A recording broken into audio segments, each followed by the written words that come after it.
اجوا کھجور کی فضیلت۔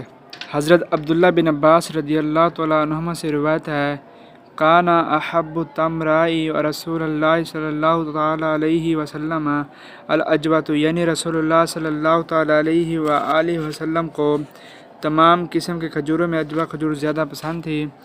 ام المؤمنین حضرت عائشہ صدیقہ رضی اللہ تعالیٰ عنہما فرماتی ہیں کہ اجوا کھجور کی اصلیت اس درخت سے ہے جس کو رسول اللہ صلی اللہ تعالیٰ علیہ وآلہ وسلم نے اپنے دست مبارک سے لگایا تھا۔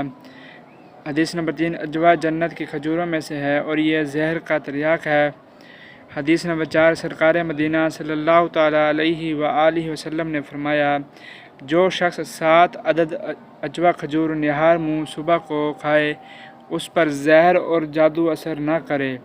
اے ایمان والو، مدینہ طیبہ کے تمام قسم کی کھجوروں میں خاص کر اجوا کھجور میں جو برکات و شفا ہے وہ سب ہمارے حضور سراپا رحمت صلی اللہ تعالیٰ علیہ وآلہ وسلم کے دست رحمت کی نسبت سے ہے اور آپ کی دعاؤں کی برکت سے ہے۔